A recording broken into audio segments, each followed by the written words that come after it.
Voilà, donc je m'appelle Salia Ben Ali, je viens de Bruxelles, en Belgique.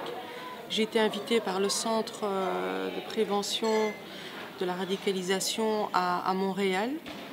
Et c'est un grand honneur pour moi d'être ici aujourd'hui. Donc mon parcours, c'est celui d'une maman de 4 enfants qui a vu partir et mourir son fils de 19 ans il y a 3 ans. À l'époque, on ne parlait pas encore de ce phénomène-là.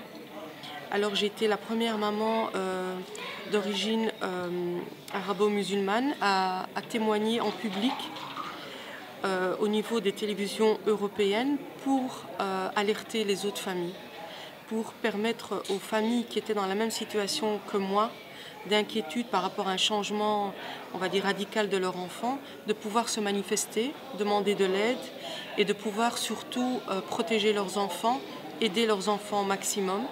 Alors comment j'y suis arrivée? J'y suis tout simplement arrivée en m'entourant de personnes qui étaient dans la même situation que moi, en créant un groupe de parole destiné aux familles concernées par la problématique. Ça nous a permis de nous réunir, de parler de choses qui nous touchent directement au niveau émotionnel, mais surtout de faire un groupe de pression au niveau politique, au niveau des institutions, et pour permettre à nos enfants de leur faciliter éventuellement le retour pour ceux qui veulent revenir, mais surtout pour encadrer les jeunes qui étaient dans une voie de radicalisation en Belgique. Le but, c'est d'apporter une réponse préventive et pas uniquement une réponse sécuritaire. Alors aujourd'hui, j'ai une association qui s'appelle Save Belgium à Bruxelles et qui travaille au niveau national, au niveau international. Et le but, c'est quoi? C'est de vraiment permettre de mettre des initiatives en place au niveau de la prévention, de la sensibilisation des jeunes et des adultes, des encadrants professionnels, et aussi de faire un espèce de diagnostic ou de compte rendu des situations et d'amener la parole des citoyens concernés au niveau politique.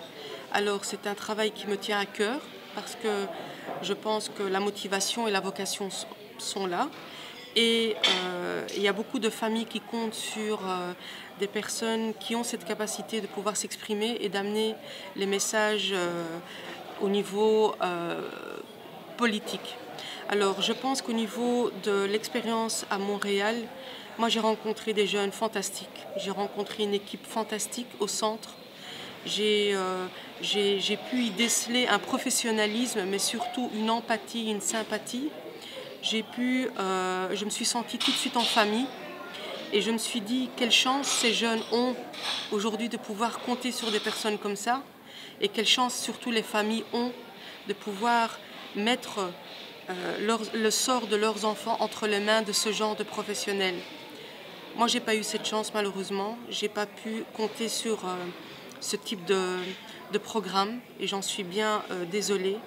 Et moi, ce que j'aimerais dire aux gens concernés ou aux gens inquiets, c'est qu'ils n'hésitent pas à contacter le centre.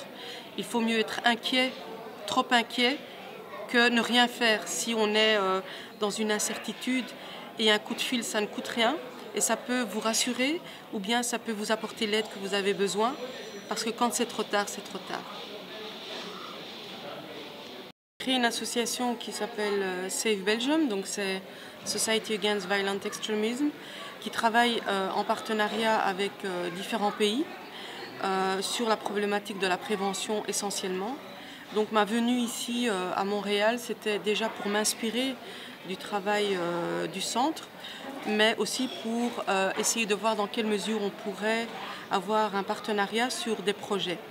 Alors, les projets qu'il me semble important de souligner aujourd'hui, c'est le travail d'accompagnement des familles, la possibilité de créer un groupe de parole destiné aux parents et aussi aux fratries, donc aux frères et aux sœurs.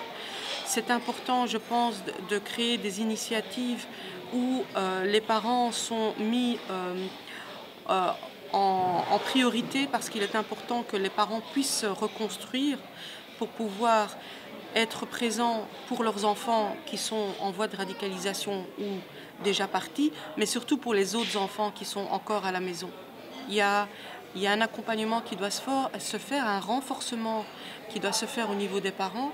Et c'est surtout par rapport à ça qu'on a eu des échanges. Alors moi, je suis une petite structure par rapport au centre ici à Montréal. Et donc, avec le centre, on a des perspectives de collaboration au point de vue de la communication et au point de vue des formations destinées aux professionnels de terrain. Et ça, je pense que c'est un gros avantage pour moi de pouvoir en bénéficier en Belgique et au niveau européen.